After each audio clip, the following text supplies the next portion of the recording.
이 말씀 쭉 들어보니까 과거 2008년의 어떤 금융위기는 은행 시스템 붕괴였다면, 그래서 이번에 뭐 실리콘밸리 은행이나 이런 게 좀 망가지니까 그런 비슷한 구도가 펼쳐지지 않겠느냐. 근데 그런 건 아니고 지금은 약간 실물 경제 위기로 먼저 확 오늘 그럴 가능성이 높겠네요. 예, 중소형 미국 은행은 앞으로도 또 파산 많이 나올 것 같습니다. 지금 끝이 아니라고 보습니다. 네. 특히 저 미국 거 상업용 부동산이 상당히 심각하더라고요. 예, 고점에서 한 15% 떨어졌고요. 예, 그 다음에 사무용 이게 부동산 이거는 고점에서 25%나 떨어졌어요. 네. 예, 미국 그리고 공실률이 거의 17%나 되더라고요. 중소은행들이 그 부동산 담보대출을 너무 많이 했다는 거죠. 중소은행들이 많이 할 거죠. 예, 예. 그래서 그 은행들이 앞으로도 파산 많이 나올 것 같습니다. 물론 그 대형 은행들은 미국이나 우리나라나 괜찮을 것 같고요. 뭐 우리나라도 지금 PF 부실 연일고 언론에 나오고 있는데 일부 저축은행, 뭐 새마을금고, 일부 증권사들 예, 저는 어려워질 거라고 보고 있습니다.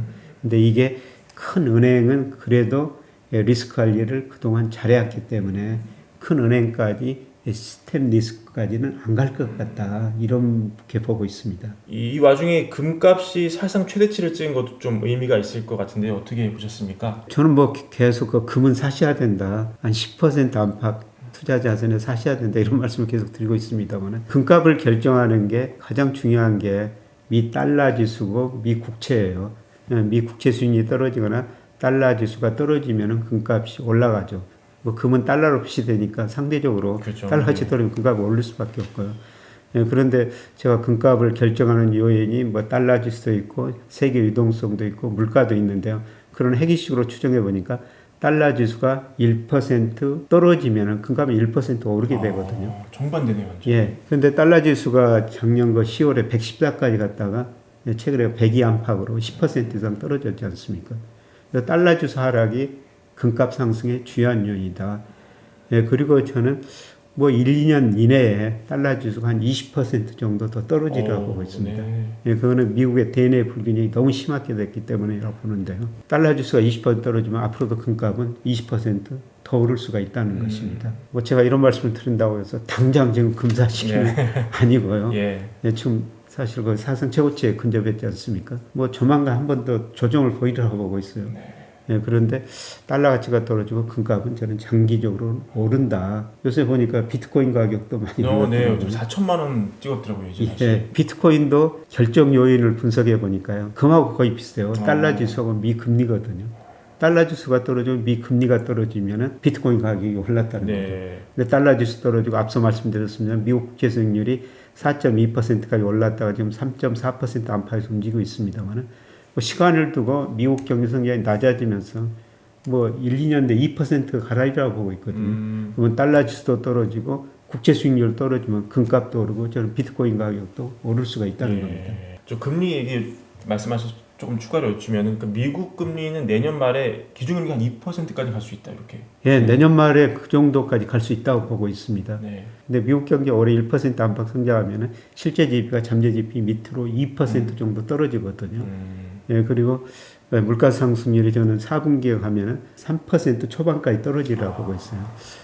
이런 식으로 구해보면 미국 4분기 적정 금리 수준이 3.5% 안팎 이 정도 나오고요. 네. 뭐 내년 가서는 저는 2% 뭐 충분히 그 정도까지 떨어질 수 있다고 보고 있습니다. 한국 기준금리는 어떻게 될 것 같습니까? 한국 금리도 결국 2%로 가는 과정이죠.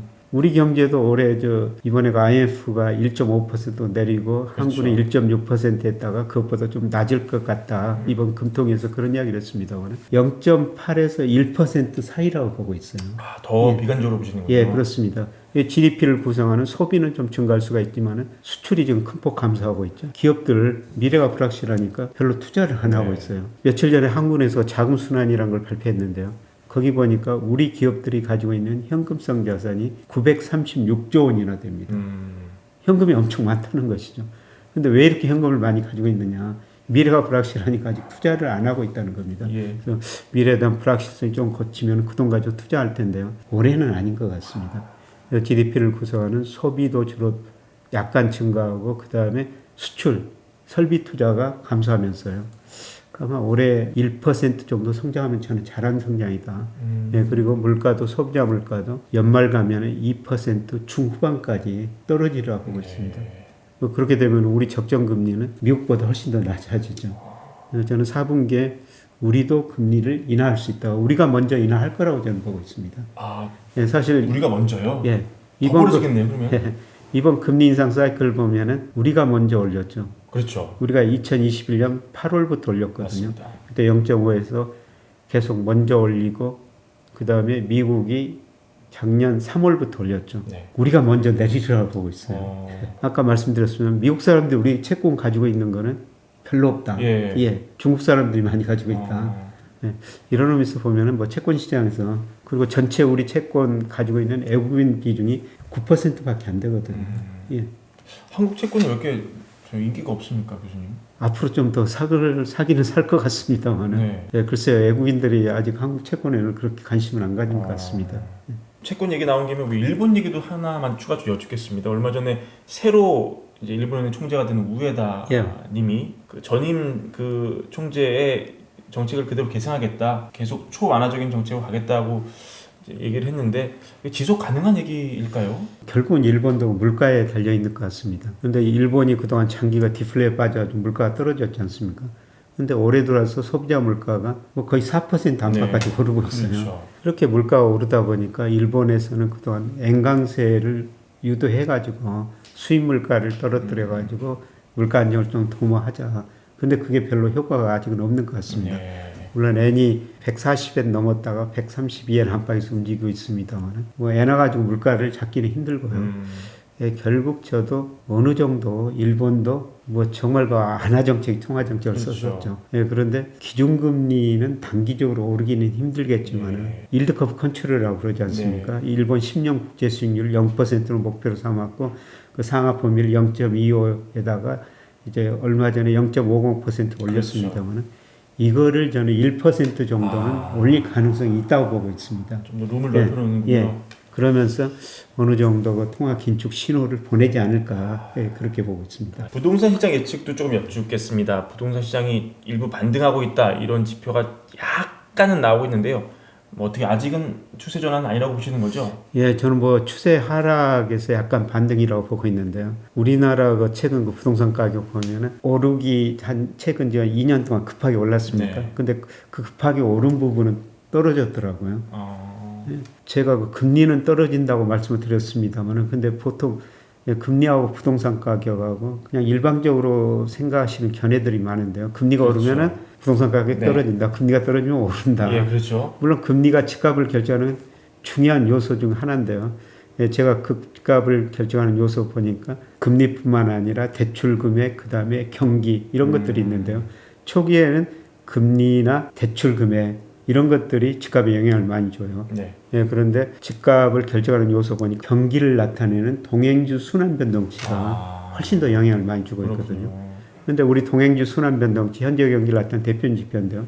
작년 10월이 정점이었어요. 예. 이제 그 하락이 시작하고 있다는 것이죠. 그런데 심리는 좀 개선된 것 같습니다. 한국은행에서 매월 그 소비자 심리 지수를 작성하는데요. 그 안에 부동산 가격 심리 지수를 하고 있어요. 예. 그래서 가게한테 물어보거든요. 집값이 오를 것 같냐, 떨어질 것 같냐. 근데 작년 11월 달에 61이었어요. 100 기준으로 해가지고 61이니까 떨어진 사람하고 생각하는 사람이 훨씬 많았죠. 근데 올 3월 보니까 작년 11월 61에서 80까지 올라왔더라고요. 예, 심리는 좀 개선된 것 같습니다. 예, 그런데 그게 제가 시차를 한번 분석해 봤어요. 부동산 심리가 개선될 때 예, 집값이 언제 오르는가. 뭐 제가 분석해 보니까 한 15개월 정도 시차를 두고 상한기수가 제일 높더라고요. 꽤 기네요, 시차가. 예, 시차가 꽤 깁니다. 작년 뭐 11월에 한국의 심리 지수가 저점을 쳤다면 15개월이니까 뭐 내년 1분기 가서나 예, 저점이 올 수가 있다는 거죠. 1년 뒤 저점이 오는 거네요. 예. 예, 이렇게 보면은 뭐 제가 경기나 이런 심리 지수 분석하면은 아직 뭐 부동산 가격이 저점을 쳤다 이렇게 보기는 좀 시점이 이른 것 같습니다. 그래요. 그럼 교수님 모델로 보면은 집값이 여기서 추가로 더 급하게 빠지는 그런 그림이 나옵니까? 아니면 조금 옆으로 기는 그림에 가깝습니까? 안만하게 하락하는. 예. 지금까지는 급하게 빠졌는데요. 예. 앞으로는 좀 안만하게 좀 하락하는 거로 나오고 있습니다. 그래서 이제 그 기간이 조금 뭐 아까 내년 1분기까지 한국의 심리지수로 말씀드렸습니다만은 뭐 저는 경기로 보면은 그것보다도 길어질 수 있다고 보고 있어요. 우리가 동행지 순환 변동치 한 번 떨어지면 평균 11번 순환해서 19개월 떨어졌거든요. 뭐 작년 10월 이거 정점이었다고 생각하면은 내년 상반기까지는 뭐 계속 하락 국면이라고 볼 수가 있는 거죠. 이 동행지수 순환 변동치와 집값은 그 시차가 뭐 어떤 게 선행하고 후행하고 이런 게 아니 거의 동행하나요? 어떤 때는 그 집값이 조금 선행하는 데도 있고요. 어떤 때는 후행하는데 시기에 따라 다르지만 거의 동행한다고 보시면 될 것 같습니다. 그럼 심리로 봤을 때는 내년 상반기가 저점이지만 이 동행지수 순환 변동치로 봤을 때는 그보다 한 반년 뒤네요. 반년 뒤. 예, 조금 더 늦어질 수가 있다. 내년 하반기까지 좀 기다려야 된다 이렇게. 예. 이 미분양 문제로 많은 건설사들이 좀 넘어지고 있다. 특히 이제 지방에 있는 중소형 건설사들은 이런 얘기가 좀 많이 들리는데 앞으로도 이렇게 반복될까요? 지난 거 2월 말 국토부에 따르면은 그 미분양 건수가 전국이 한 7만 5천 채 좀 넘었더라고요. 10만까지 간다는 얘기가 있더라고요. 예, 10만 채까지 간다고 그러는데요. 그거 8,500채 정도가 저 악성 미분양, 악성 미분양이라는 것은 저 아시겠지만은 이렇게 준공을 했는데도 안 팔린 빈집이죠, 빈집. 예, 빈집. 예, 그런데 한 그 경제신문에서 조사해보고 그 부동산 그 전문회사 분석해 보니까요. 국토부 통계는 8,500가구인데 자기들이 조사해 보니까 18,000가구가 넘었다. 그러니까 부동산 그 건설회사들이 미분양을 신고 안 하고 있다는 거죠. 그게 의무가 아니더라고요. 예, 의무가 아니니까요. 7만 5천 채라고 그럽니다만은 그것보다는 훨씬 더 높을 수가 있고요. 이게 2009년 3월에는 16만 5천 채까지 늘어났더라고요. 국토부도 한 10만 가구까지는 갈 수 있다. 뭐 이렇게 예상하고 있는 것 같아요. 뭐 제가 봐도 그 이상은 갈 것 같습니다.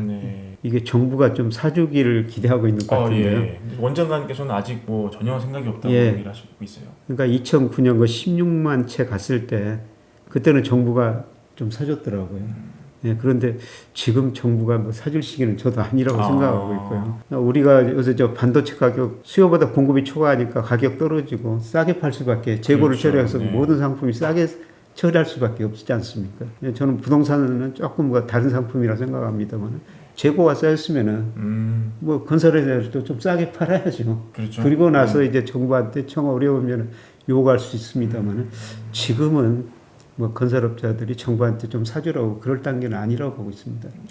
반도체 얘기 하셔가지고 잠깐 좀 여쭈면은 하여튼 삼성전자가 얼마 전에 시장을 좀 깜짝 놀라게 할 만한 감산, 의미 있는 수준까지 감산하겠다 발표를 했는데 이렇게 되면 반도체 경기가 생각보다 좀 빨리 좀 돌아설 수도 있겠습니다. 뭐 삼성전자가 올 1분기 뭐 영업이익이 6천억으로 작년 같은 기간보다 무려 96%나 줄어들었더라고요. 그래서 뭐 감산까지 있지만 원래는 안 한다고 그랬는데 워낙 어려우니까 뭐 한다고 그러는데 감산하면은 어느 정도 이제 수요 공급 균형을 이루겠죠. 그래서 일부 그 반도체 관련 연구소는 올 4분기 가면 수요가 공급을 초과할 것이다. 4분기 가면 예, 이런 것 전망도 나오고 있더라고요. 그런데 저는 저 반도체를 볼 때 우리나라 그 삼성전자 주가를 볼 때 우리나라 선행지수 순환 변동치를 보거든요. 삼성전자 주가가 우리나라 선행지수 순환 변동치하고 거의 방향이 같아요. 예, 그래서 2021년 6월에 선행지수 순환 변동치가 정점을 치고 계속 떨어졌고 삼성전자 주가도 많이 떨어졌지 않습니까? 예, 그런데 선행지수 순환 변동치가 제가 예상해 보면은 지난 3월에 저점이 나와요. 물론 하기는 5월 말 가서 확인할 수가 있습니다. 이런 걸 보면서 저는 그 삼성전자 주가가 그래도 뭐 5만 2천까지 떨어졌다가 6만 5천까지 올랐지 않습니까? 주가가 좀 미리서 반영하고 있구나. 그래서 반도체 경기도 서서히 좀 회복될 거로 보고 있고요.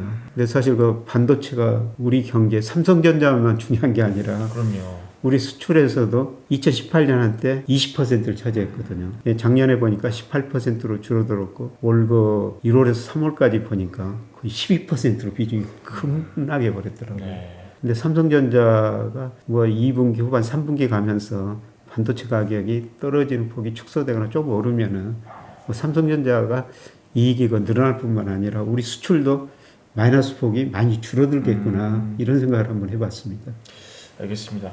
우리 부동산 얘기로 다시 좀 돌아가서요. 아까 교수님께서 말씀하셨지만 미국의 상업용 부동산 문제가 굉장히 심각하다 얘기가 많이 나오고 있는데 정확하게 말하면 어떤 게 위기라고 우리가 좀 봐야 됩니까? 큰 흐름에 봐서는 돈이 풀렸다가 축소되는 과정에서 모든 자산가의 거품이 발생했다가 붕괴되는 과정이죠.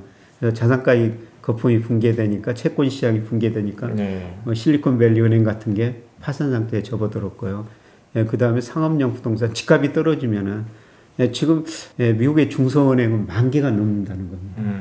우리나라는 뭐 일반 은행은 기본 자금이 1,000억 넘어야지 허가 요건이더라고요. 근데 미국 그 은행들은 보니까 1억에서 10억 사이더라고 보통.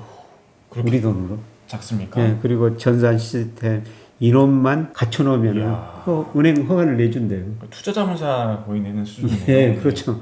그렇게 많은 은행이 뭐 10,000개 이상 된다는데 지금 부실이 잠재 있다고 생각하고 있어요. 네, 그런 것들이 조만간 좀 터지리라고 보고 있거든요. 네, 그런데 미국 정부가 얼마나 개입할 것인가.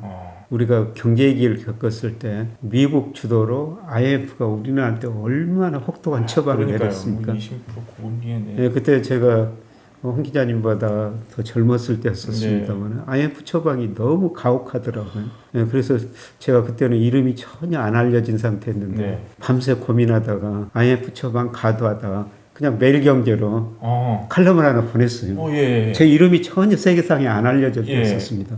언제 어디 계셨을 때예요 그때는? 네, 그때 대신유권 과장으로 있을 때였는데요. 때. 네, 그런데 매일경제에서 그 칼럼을 바로 다음날 실어주더라고요. 그렇군요.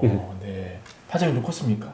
그렇죠, 컸죠. 그때 당시에는 우리가 IMF 지원을 안 받으면은 국가 부도이익이 났었죠. 네, 그래서 IMF 처방에 대해서 모든 사람들이 목소리를 줄일 수밖에 없었죠. 네, 그런데 젊은 제가 혈기로 그런 칼럼을 썼더니 매일경제에서 실어주고 많은 기업들이 정말 그 칼럼 잘 썼다 격려를 해주더라고요. 그 위에 그 복원하고 쓰신 겁니까? 아니, 그냥 보내신 거예요? 그냥 보냈어요. 그럼 뭐 어떤 헤드나 아니면 사장님이나 뭐 그거 나중에 보시고 아니 김영익 과장 이걸 왜 보냈지라고 뭐 이렇게 질책이나 아니면 격려 이런 것도 없었습니까? 네, 그런 거 없더라고요. 그래서 제가 사실 밤새 고민하다가 밤새우면서 그 글을 써가지고 그냥 보낸 거예요. 매일경제한테 저한테 뭐 써달라 부탁.